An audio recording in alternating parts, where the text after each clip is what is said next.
Illuminati नाम की एक सोसाइटी होती है जो ना दुनिया से बहुत सारे राज छुपा के रखती है और कहते हैं सब कुछ यही कंट्रोल करते हैं।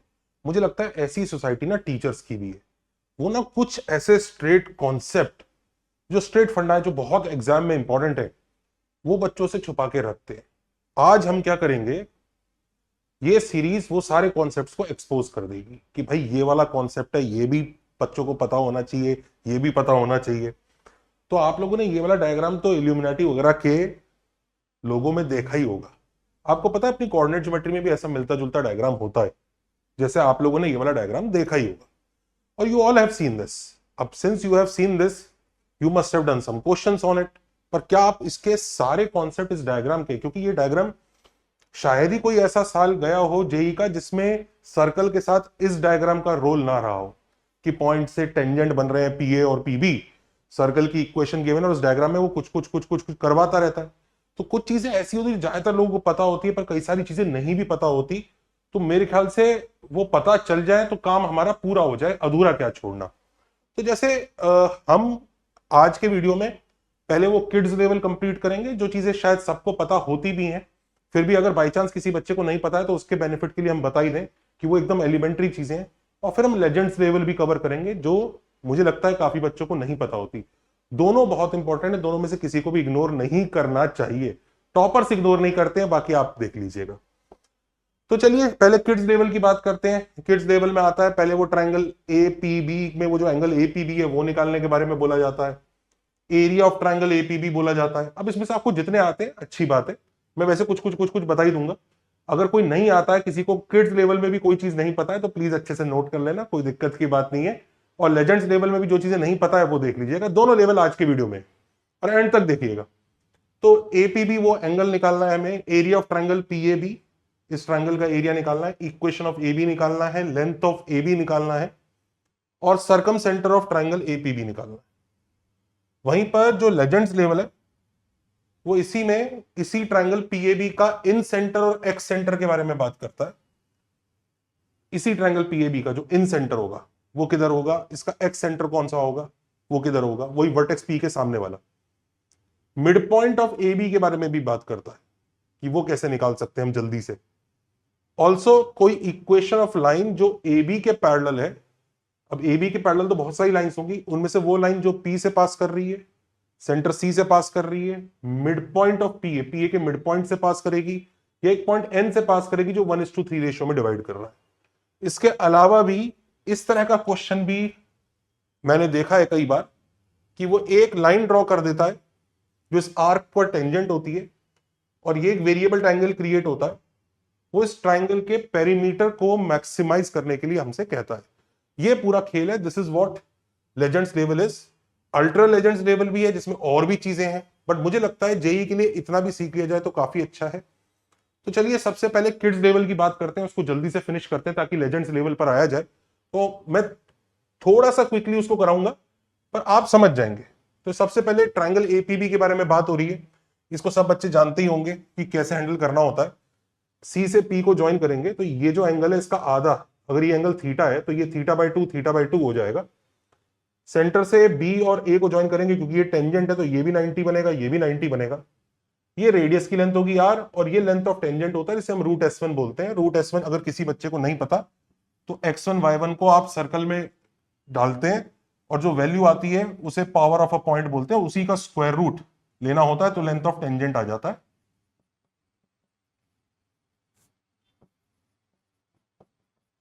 ये जो अंदर वाला एक्सप्रेशन है इसको हम S1 यानी पावर ऑफ अ पॉइंट बोलते हैं। Length of the tangent root S1 के इक्वल आता है, इसी का स्क्वायर रूट लिया जाता है। तो अगर यही बात देखें तो हम इस ट्राइंगल में हम tan थीटा/2 लगा सकते हैं। तो tan theta is r upon root S1।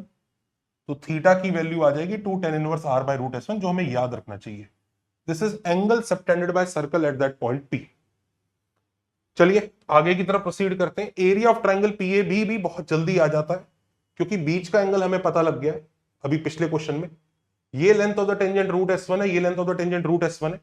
तो हाफ AB sin C मतलब हाफ प्रोडक्ट ऑफ लेंथ किसी भी ट्राइंगल में अगर हमें एरिया निकालना है, ये लेंथ L1 है, ये लेंथ L2 है, और ये बीच का एंगल थीटा है, तो एरिया के लिए half L1 L2 sin theta लगाया जा सकता है। तो वही हम करेंगे, हाफ वो वाली लेंथ रूट S1 इंटू दूसरी length root S1 into sine of angle between them sine theta. Sine theta कैसे निकालेंगे, ध्यान दीजिए टेन थीटा बाई 2 हमें पता है जो r बाई रूट S1 है, तो साइन थीटा आराम से 2 tan theta by 2 upon 1 plus ten square theta by 2 की हेल्प से आ जाएगा। और आंसर बहुत ही खूबसूरत सा आता है, r S1 रेस्ट पर 3 by 2 upon CP square. Now what is this CP? CP centre से पॉइंट P तक का जो डिस्टेंस है ना, इसके स्क्वायर के बारे में बात कर रहे हैं। So this is the formula for area of triangle APB। इसके ऊपर क्वेश्चंस आ चुके हैं, इसको मैक्सिमाइज मिनिमाइज करने के ऊपर कैलकुलस में भी इन्वॉल्व हो चुका है ये, तो इसको भूले नहीं, ये सिंपल सी चीज है, भूलने की जरूरत भी नहीं है। जबरदस्ती कोई चीज छोड़ के मत जाइए, जब इतनी डायरेक्ट है तो याद कर ही लीजिए। इसके अलावा इक्वेशन ऑफ AB, ये भी मोरलेस काफी बच्चों को पता ही होगा कि ये जो लाइन है ये कॉर्ड ऑफ कॉन्टैक्ट कही जाती है, सीधा t इक्वल टू 0 वाले फंडे से आ जाता है। t इक्वल टू 0 कैसे लिखते हैं, t क्या होता है, x स्क्वायर को xx1 से रिप्लेस किया जाता है, y स्क्वायर को yy1 से, 2gx में gx प्लस x1, y को y प्लस y1 बाई 2 और कांस्टेंट को उसी कांस्टेंट से। तो अगर ये जो original expression s equal to 0 है उसके कॉरस्पॉन्डिंग t इक्वल टू 0 हम बनाते हैं। इसके बारे में और डिटेल में अगर आपको वीडियो चाहिए तो बताइएगा कि कैपिटल T का क्या रोल है, ये कैसे आता है, क्यों आता है, क्यों ये सारे कर्व्स के लिए अप्लाई हो जाता है, और ये ऐसा ही क्यों है, मतलब हमने x स्क्वायर को xx1 से ही रिप्लेस क्यों किया, और x स्क्वायर को अगर xx1 से रिप्लेस किया तो x को रूट xx1 से क्यों रिप्लेस नहीं किया। मतलब इस तरह के डाउट आते होंगे ना कि आप बोल रहे हो x स्क्वायर को xx1 से रिप्लेस करेंगे, ग्रेट, तो x को इससे क्यों नहीं रिप्लेस कर रहे, ये जो gx वाला है ना, ये इस वाले को उसको क्यों नहीं कर रहे। तो ये सब डाउट्स अगर है तो बताइएगा कमेंट्स में, हम जरूर उनके ऊपर भी वीडियो बनाएंगे कि कैपिटल T का क्या रोल है। पर अभी के लिए t equal to 0 gives you chord of contact. Actually t equal to 0 सिर्फ कॉर्ड ऑफ कॉन्टैक्ट नहीं देता, पोलर देता है, पोलर का एक टाइप है chord of contact, otherwise tangent और सिर्फ पोलर, ये सब चीजें भी देता ही है। फिलहाल इस डायग्राम के लिए t equal to 0 gives chord of contact which is something that you should remember. ये अगर बिना पढ़े अगर आप जेई का पेपर देने जा रहे हैं तो क्यों ही जा रहे हैं, बाकी आपकी इच्छा। अच्छा, लेंथ ऑफ AB के बारे में भी बात होती है, जो AB है कॉर्ड ऑफ कॉन्टैक्ट की लेंथ, इसके ऊपर भी कई बार क्वेश्चंस आए हैं एंड आई अग्री, इसकी लेंथ निकाली जा सकती है कई तरीके से। एक तरीका तो यही है, अगर मैं कॉर्ड ऑफ कॉन्टैक्ट की इक्वेशन ही निकाल लूं, फिर इक्वेशन निकालने के बाद लेंथ ऑफ द कॉर्ड का एक फॉर्मूला होता है। दूसरा तरीका थोड़ा सा और डायरेक्ट है, जिसके थ्रू हम length of chord of contact निकाल सकते हैं। कैसे निकाल सकते हैं, इधर देखिए, ये जो ट्राइंगल CBP है, हम इसका एरिया निकालेंगे। इस ट्राइंगल CBP का एरिया एक तो हाफ r रूट S1 होगा, क्योंकि ध्यान दीजिए ये वाला एंगल 90 डिग्री है, दिस एंगल इज 90 डिग्री, तो हाफ बेस इंटू हाइट से ये ट्राइंगल का एरिया आ जाएगा, हाफ r रूट S1। पर ध्यान दो, इस ट्राइंगल का एरिया एक और तरीके से भी आ सकता है, हाफ, ये अगर हम बेस की तरह से लें, इसको बेस की तरह से लें और ये हाइट है, तो हाफ बेस इंटू हाइट, ये भी ट्राइंगल का एरिया देगा। तो बेस हो जाएगा CP और हाइट हो जाएगी BM, यानी इस ट्राइंगल का एरिया दो तरीके से निकाल रहे हैं और दोनों तरीके से निकाल के इक्वेट कर रहे हैं। पर हम ऐसा क्यों कर रहे हैं, क्योंकि BM जो है वो AB का आधा है, M will be the mid point of AB, right, क्योंकि CP और AB का जो इंटरसेक्शन पॉइंट होगा वो कॉर्ड और CP का इंटरसेक्शन पॉइंट है। तो आप उस हिसाब से आप आराम से देख सकते हैं कि वो, आप चाहे तो कॉन्ग्रुएंट ट्रायंगल से प्रूव कर लीजिए, ये एंगल 90, ये एंगल 90, ये दोनों इक्वल, ये दोनों एंगल इक्वल, तो ट्रायंगल्स कॉन्ग्रुएंट है तो ये पक्का मिड पॉइंट होगा। There are many ways to do it, but जो भी है BM will be half of AB, तो BM का आंसर निकल गया इसकी हेल्प से r root S1 by CP, तो AB का answer 2r root S1 by CP। Although आप इस क्वेश्चन को ऐसे भी कर सकते हैं कि कॉर्ड ऑफ कॉन्टैक्ट की इक्वेशन निकाल लीजिए और कॉर्ड ऑफ कॉन्टैक्ट की इक्वेशन निकालने के बाद सर्कल में लेंथ ऑफ द कॉर्ड का डायरेक्ट फॉर्मूला भी होता है 2 root r square minus p square, where p is the distance of the chord from the centre. उससे भी किया जा सकता है, पर यह फॉर्मूला भी अगर पता रहेगा तो इट इज गुड। अब उसके बाद थोड़ा सा आगे चलते हैं, circum centre of triangle PAB के बारे में बात हो रही है कि PAB ट्राइंगल का सर्कम सेंटर क्या है। इसमें कई बार कुछ बच्चे अटक जाते हैं, वैसे इतना भी ये कोई बहुत बड़ा क्वेश्चन नहीं है, इट इज वेरी ऑब्वियस। अब होता क्या है इसमें, हम इस ट्राइंगल के सर्कम सेंटर के बारे में बात कर रहे हैं, इस ट्राइंगल के बारे में। नाउ व्हाट, यहां पे हल्की सी प्योर ज्योमेट्री लगती है, ध्यान दीजिए अभी तक हम किड्स लेवल पर ही हैं, हम लेजेंड्स लेवल पर गए नहीं है। तो इसमें क्या होता है, भाई सेंटर से जब आप इधर ज्वाइन करोगे तो आपको 90 मिलेगा, इधर ज्वाइन करोगे तो भी 90 मिलेगा। ये दोनों 90 होने की वजह से इन दोनों एंगल्स का सम 180 हो गया। तो CAP एंगल और CBP एंगल का सम 180 है।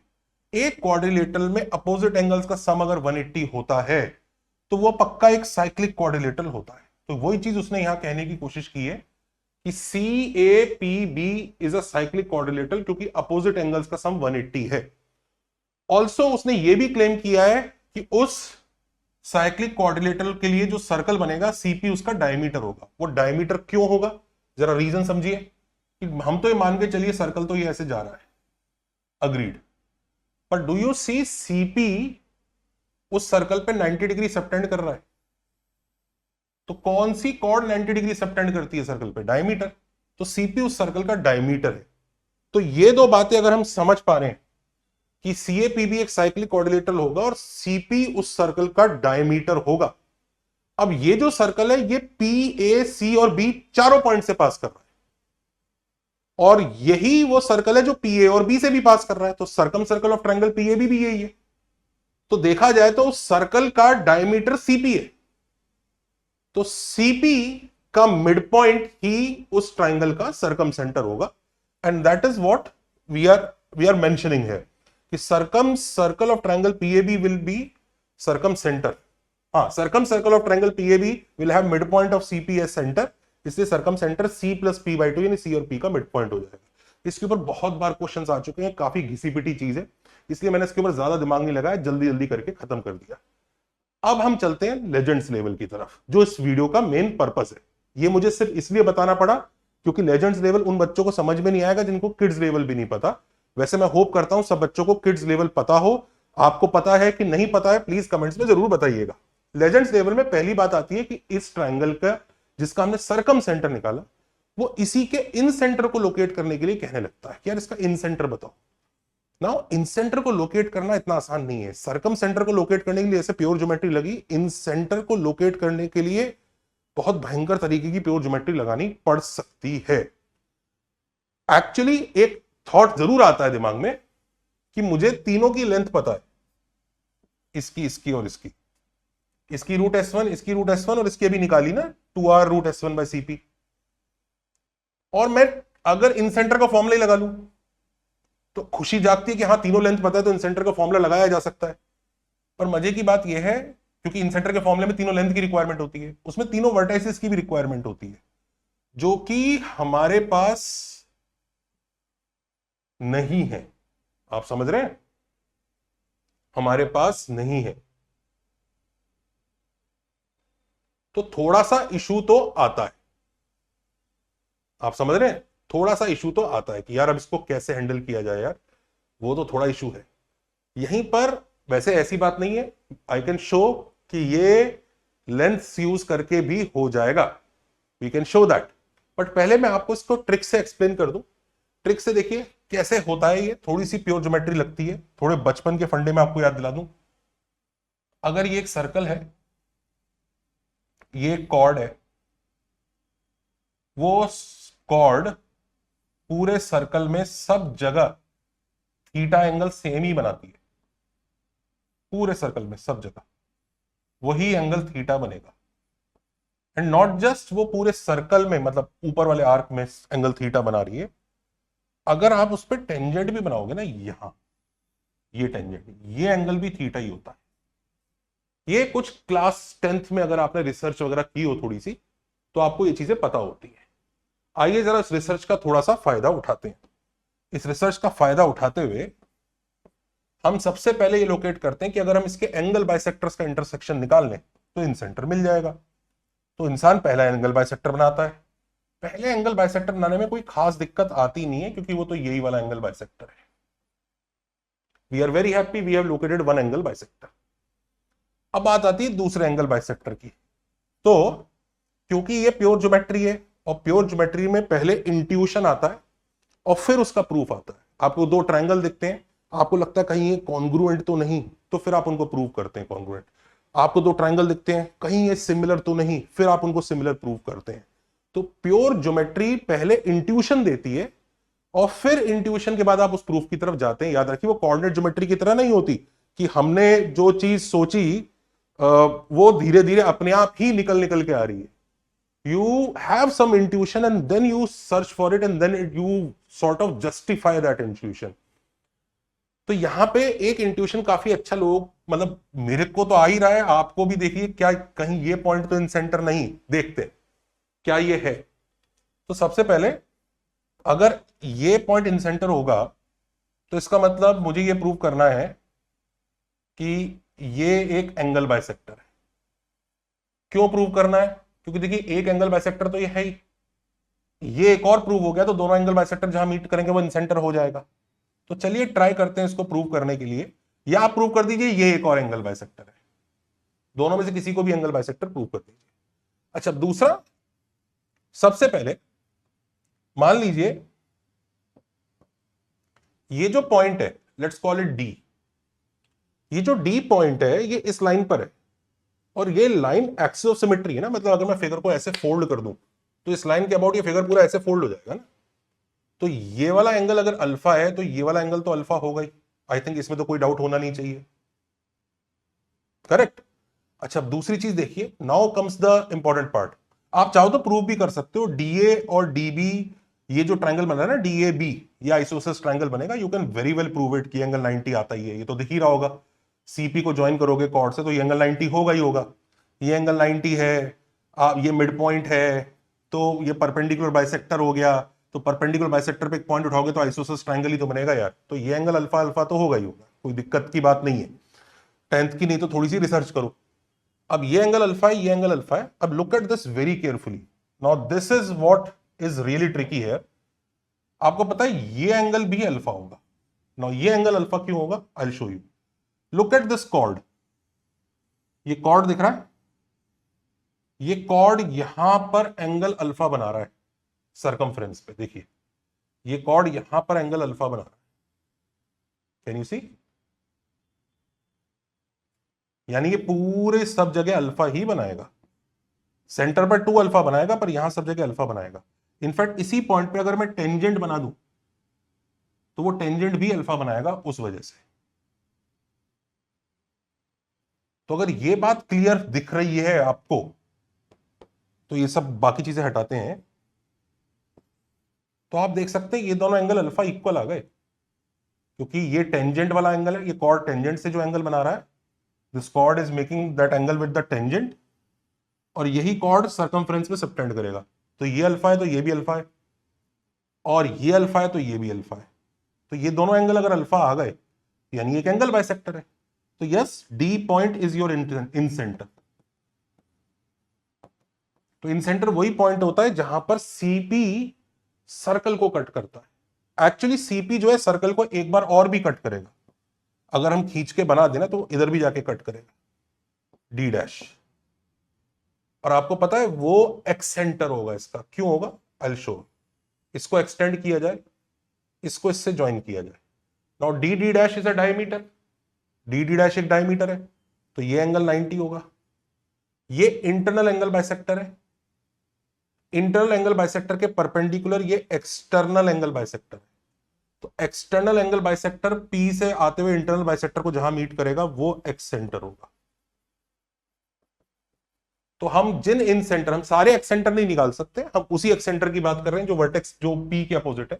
तो इन सेंटर इज द पॉइंट जहां पर वो लाइन सर्कल को कट करती है।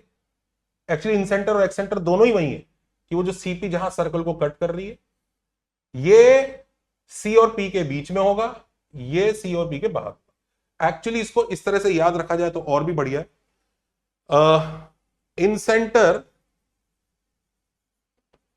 डिवाइड्स सीपी, सीपी लाइन पे ही है ना, इन द रेशियो, किस रेशियो में? अब देखिए सी डी तक का जो रेशियो है वो सी डी की लेंथ आर है और डीपी की लेंथ होगी CP minus R, R is to CP minus R. ऐसे आप इन सेंटर निकाल सकते हैं। तो वो सीपी को R is to CP minus R के रेशियो में डिवाइड करेगा। अब वो पॉइंट पता है आपको, और सीपी की लेंथ पता है तो आप निकाल सकते हैं, अदरवाइज लाइन की इक्वेशन निकाल के भी आप सॉल्व कर सकते हैं सर्कल से। उसमें आपको दो आंसर आएंगे, फिर आपको फिगर आउट करना होगा कौन सा वाला सी और पी के बीच में और कौन सा वाला बाहर है, बाहर वाला एक्सेंटर है, अंदर वाला इंसेंटर। तो इसको याद रखिएगा। मैंने ऐसा क्वेश्चन भी देखा था टेस्ट सीरीज में, और हमने उसको एकेडजा टेस्ट सीरीज में भी डाला था, कि उसने इन सेंटर का लोकस पूछ लिया था। और मैं आपको बता रहा हूं बच्चे लगे हुए थे, मेहनत कर रहे थे कि यार ये बड़ा लेंदी क्वेश्चन है, क्योंकि उनको पता ही नहीं था इन सेंटर तो उसी सर्कल पे ही पहुंचा है। तो इन सेंटर का लोकस, अगर मैं पॉइंट पी को चेंज करना चालू कर दूं, ऐसे ऐसे चेंज कराऊं कहीं कहीं कहीं, और हमने पूछ लिया जो पीएबी ट्रायंगल चेंज हो रहा है इसका जो इन सेंटर बनेगा इसका लोकस बता दो। बच्चों ने एक्चुअली वो तीनों साइड लेंथ निकाल के इन सेंटर वगैरह करने की कोशिश की, परेशान हो गए। लेकिन इन सेंटर कहां है, सर्कल पे ही है, तो इन सेंटर का लोकस ओरिजिनल सर्कल ही था। तो कहीं वो आपको मूर्ख ना बना दे, इसके लिए इस चीज का पता होना आपको जरूरी है। सर्कम सेंटर पता है तो इन सेंटर और एक्सेंटर भी पता कर लो, वो भी आसान है। वैसे तो इसके सेंट्रॉइड और ऑर्थो सेंटर भी आते हैं, पर वो इतने खूबसूरत नहीं होते जितने ये है, तो इसलिए उसको याद करने की जरूरत नहीं है। किसी दिन ओलंपियाड वगैरह के लेक्चर में उसको भी देख लेंगे, लेकिन जेई के लिए एटलीस्ट इतना कर लीजिए। चलिए आगे चलते हैं। अब आता है mid point of A B. इसको निकालना वैसे तो काफी आसान है, इट्स रियली इजी, कि आप सीपी की इक्वेशन निकाल लीजिए और ए बी की इक्वेशन निकाल लीजिए, दोनों को सॉल्व कर लीजिए तो आपको मिड पॉइंट आ ही जाएगा एम ए बी का। पर यह भी आपको बता दूं कि एम पॉइंट भी सीपी को एक बड़े अच्छे रेशियो में डिवाइड करता है, वो रेशियो भी निकाला जा सकता है। कैसे निकाला जा सकता है, इधर देखिए, ये एंगल अगर थीटा बाई 2 है वही, और याद रखिए tan theta by 2 R by root S1 था, जो सबसे पहले किड्स लेवल में ही प्रूव किया था। ये लेंथ रूट S1 है, ये आर है, और इसको देखिए,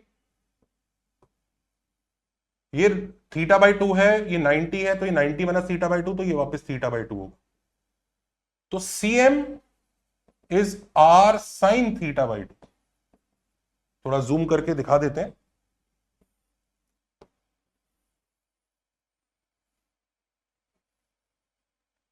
हाँ देखिए, तो CM is R sine theta by 2। ये आर है, ये थीटा बाई 2 क्यों होगा, क्योंकि देखिए ये थीटा बाई 2 है, ये 90 है, तो ये 90 माइनस थीटा बाई 2 होगा, और क्योंकि ये टोटल एंगल भी 90 है तो ये बचा हुआ थीटा बाई 2। तो R sine theta by 2 is CM and PM is root S1 cos theta by 2। और आपको पता है CM और PM का रेशियो भी बड़ा प्यारा आता है, यानी CP को एक रेशियो में डिवाइड करेगा, तो CM upon PM is nothing but R by root S1 tan theta by 2, जो वापस R by root S1 which is R square by S1। तो M divides CP in R square is to S1। ये, पर ठीक है, M निकालने का easy तरीका भी है, पर फिर भी अगर ये पता रहे तो बहुत बढ़िया है, क्योंकि वो यही पूछ ले कि किस रेशियो में डिवाइड करें, वो रेशियो में पता रहेगा। जब रेशियो इतना अच्छा आता है तो पता रहे, हम अगर आधा कर रहे हैं किसी चीज को तो पूरा करने में कोई हर्ज नहीं है। चलिए अब आगे चलते हैं। Equation of line which is parallel to AB but passing through P। पहली बात तो जो इक्वेशन ऑफ AB है वो T इक्वल टू 0 हमें पता है। Now equation of line which is passing through P but parallel to AB। Now a lot of students have this mistake. उनको ये रटा दिया जाता है कि जो T इक्वल टू S1 है वो क्या देता है, वो equation of chord with mid point x1 y1 देता है, कि अगर ये मिड पॉइंट x1 y1 है तो उस कॉर्ड की equation T equal to S1 से आती है, और ये सब बच्चों ने रटा होता है। एक्चुअली इसमें थोड़ा सा घपला है। वो पॉइंट x1 y1 अगर सर्कल के बाहर है तो कॉर्ड ही नहीं बन रहा, फिर क्या है। T equal to S1 is not the chord with midpoint x1 y1. T equal to S1 is actually that line which passes through x1 y1 and is parallel to T equal to 0 with respect to that point. मतलब x1 y1 के respect में जो T equal to 0 बनेगा, चाहे वो cord of contact होगा, चाहे वो पोलर होगा बाहर, चाहे वो टेंजेंट होगा, उसके पैरेलल होगा और वो x1 y1 से पास करेगा। यानी ये जो आंसर है ना, ये T equal to S1 है। कई बच्चों को ये बात पता नहीं होती है। T इक्वल टू S1 तीन चीजें देता है बेस्ड ऑन x1 y1 का लोकेशन। अगर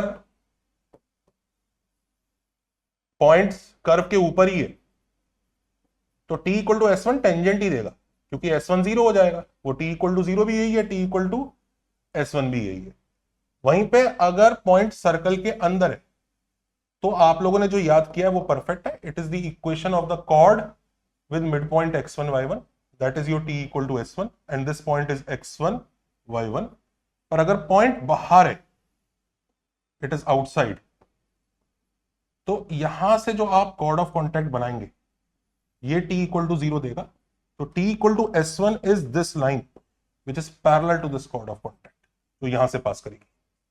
और ये बात सिर्फ सर्कल के लिए नहीं, ये सारे चैप्टर्स के लिए ट्रू है। It is true for parabola, it is true for ellipse, it is true for hyperbola.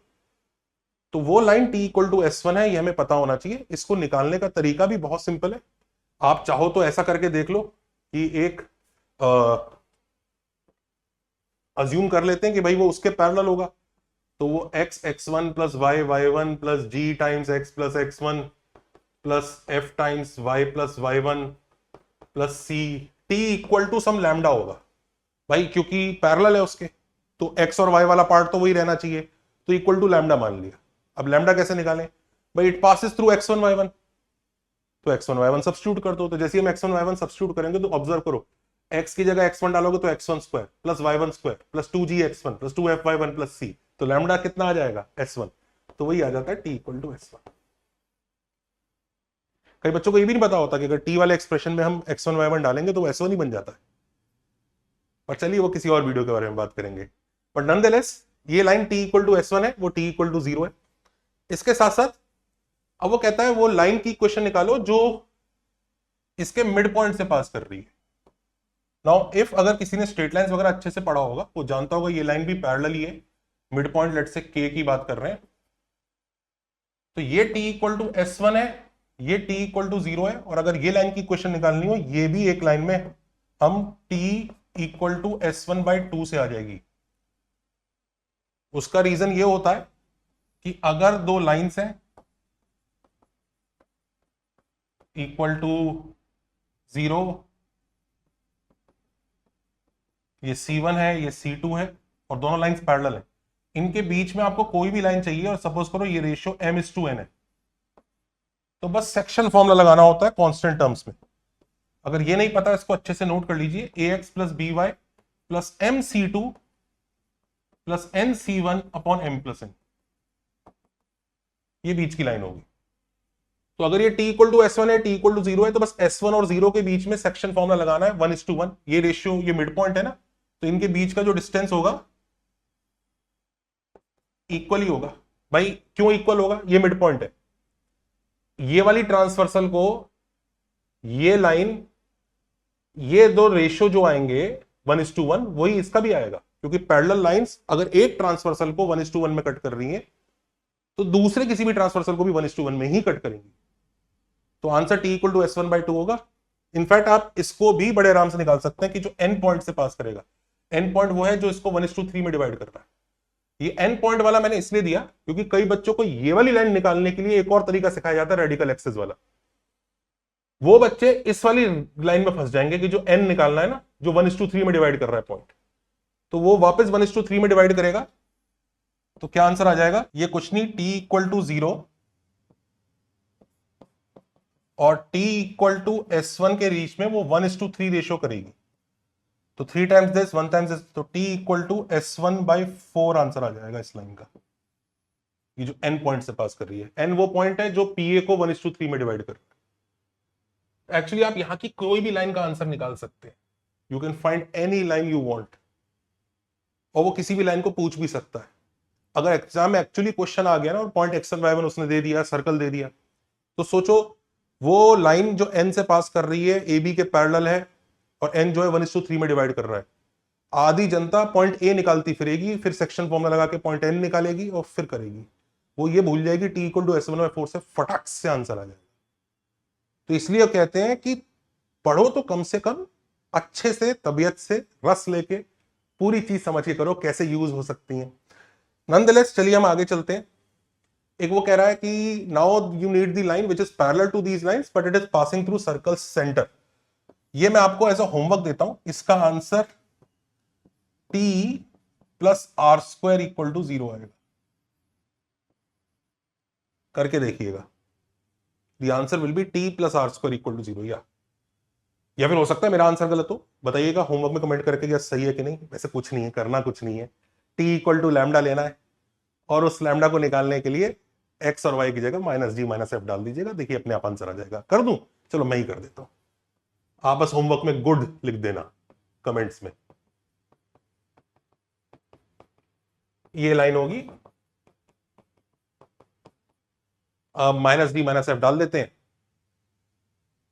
तो माइनस डी माइनस एफ हम डालेंगे तो एक्स की जगह minus g x one minus f y one plus g minus g plus x one plus f minus f plus y one plus c equal to 0। तो minus g square minus f square plus c is lambda, तो lambda is nothing but minus r square, तो t equal to minus lambda पहुंच गए। तो खैर ठीक है, वो तो खैर ऐसे भी निकल जाएगा, बस पता रहना चाहिए। अच्छा, ये बड़ा प्यारा क्वेश्चन है, ये मेरे कोचिंग के एग्जाम में आ गया था जब मैं पढ़ता था, वो मैं नहीं कर पाया था। वो कह रहा है एक वेरिएबल टेंजेंट बनाया जो आर्क ए बी पे बन रहा है, और हो क्या रहा है कि अब ये जो ट्रायंगल बन रहा है इसका पेरीमीटर चेंज होता जाएगा। ये जो ट्रायंगल है इसका पेरीमीटर को हमें मैक्सिमम करना है। तो बच्चे वही ट्राई करते हैं कि इधर एक पॉइंट ले लिया जाए, टेंजेंट की इक्वेशन लिखी जाए, और टेंजेंट की इक्वेशन लिखने के बाद ये सॉल्व किया जाए, ये सॉल्व किया जाए, लेंथ निकाली जाए, पेरीमीटर निकाला जाए, उसको डिफरेंशिएट किया जाए, फिर करने लेंगे। एक्चुअली ये बहुत ज्यादा आसान है, आपको थोड़ा सा बस समझदारी से ये देखना पड़ेगा। ये देखिएगा, ये वाली जो लेंथ है और ये वाली लेंथ सेम होंगी आपस में। क्यों सेम होंगी? क्योंकि इस एक्सटर्नल पॉइंट से सर्कल पे टेंजेंट बन रहे हैं, दिख रहा है, डब्ल्यू पॉइंट से दोनों पे टेंजेंट बन रहे हैं, तो ये दोनों सेम है लेंथ। ऑल्सो ये वाली लेंथ, ग्रीन कलर नहीं कोई और कलर यूज करते हैं, लेट्स यूज पर्पल। ये वाली लेंथ और ये वाली लेंथ भी सेम होगी। क्यों? क्योंकि z पॉइंट से आप दो टेंजेंट बना रहे हैं, तो purple equal to purple, red equal to red. अच्छा, और मजे की बात देखो, बाहर से पेरीमीटर निकालने के लिए हमने ये दोनों लेंथ और ले ली, तो हमसे वो यही पूछ रहा है ना, ये चमकती हुई ग्रीन वन,